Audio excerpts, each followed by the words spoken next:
Well, welcome back to the channel, everybody. This is one of my old projects, my 1947 Minneapolis Moline Z. I restored this about 12 years ago. It's been sitting here for probably about 7 or 8. And I went to go start it up the other day, and it's getting ready to put some gas in it, and guess what? Fuel tank is full of corrosion. So after the luck I had with the TD18 diesel fuel tank, I figured I'd make a video on the process of cleaning one out with electrolysis. I have to say that was probably the best and easiest way to clean out a fuel tank. I'll kind of show you a step-by-step process of doing it. All right, so I removed the strap, the holding strap that goes here. I removed the 3 bolts that go here on the front, air cleaner, and release the side curtains so we can lift the hood right off. And that'll allow me to remove this back strap, and then the fuel line. I'll be able to, then we can get to the job at hand, which is cleaning out the fuel tank. All right, so I got the front straps and the back straps off. Fuel line's disconnected, and boy, does it smell like varnish. So I'll lift it off here, drain it out, maybe let it evaporate for a little while, and then we'll start the process, and I'll describe how to do it. So I pulled it out, got it out here. Boy, is it terrible inside. Like, it is probably one of the worst fuel tanks I've ever seen inside. So it's gonna give it a real test of this process. The TD18's diesel tank was pretty bad up on the top. That's why I elected to do that. But this one's gonna be a big test. I might have to do it 3 or 4 times. Right now it's just kind of, like I said, it's kind of evaporating out here. I'm just gonna let it clean itself out, evaporate out, and then I might pull the carb off and take a look at how horrible that thing looks. I'm sure it's gonna be just as bad as this poor fuel tank. And it's too bad YouTube doesn't let us smell option, because that was some of the most, like, it looked like varnish. It looked like it was, I've pulled some fuel tanks out of this shop here recently since I've been cleaning, and it was just as bad as anything that was 20, 30 years old, which is pretty shocking to me. Like, you just get an idea how bad it is just by looking at the top there.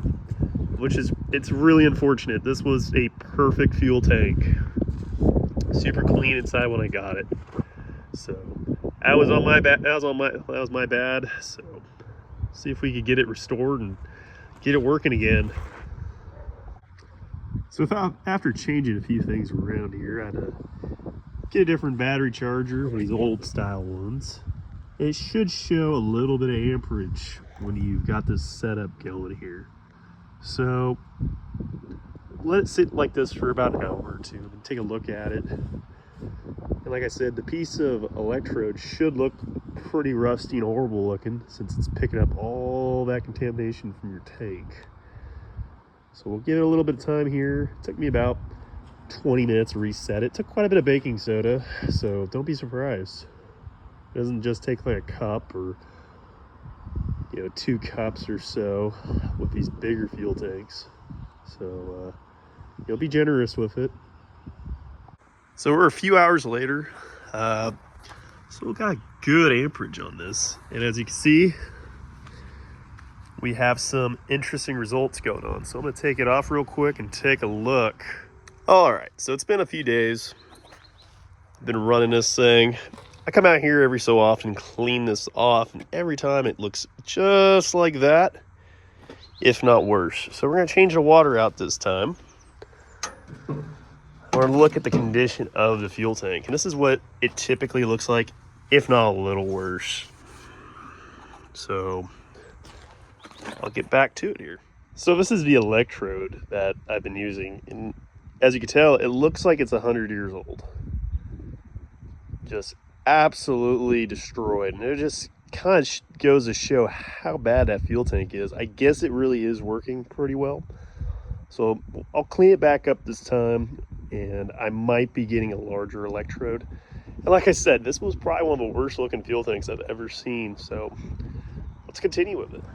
All right, so it's been a few hours. I'd say I have probably about a day, day and a half of doing this. As you can tell, it's starting to overflow with a little bit of baking soda's coming out of it. We're still showing quite a bit of amperage. I had just pulled out the electrode and it was starting to be fairly clean. The last time I flushed it, it looked pretty good.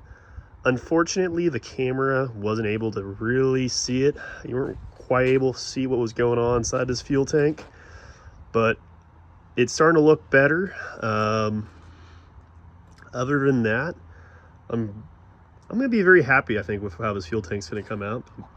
And I'll make another video of the tractor running when I'm done. But for now, this is a process of how you electrolyze a fuel tank. And like I said, it works really well. This was just an extreme circumstance. And I probably still have a few more hours left to do this one. But this is the basics. If you have one that's not so bad, that's just got a few chunks in it, it'll be a lot easier to process. This one was an extreme case I felt like doing for a YouTube video and explain how to do it. And, you know, I hope this helps with any of your guys' projects, honestly.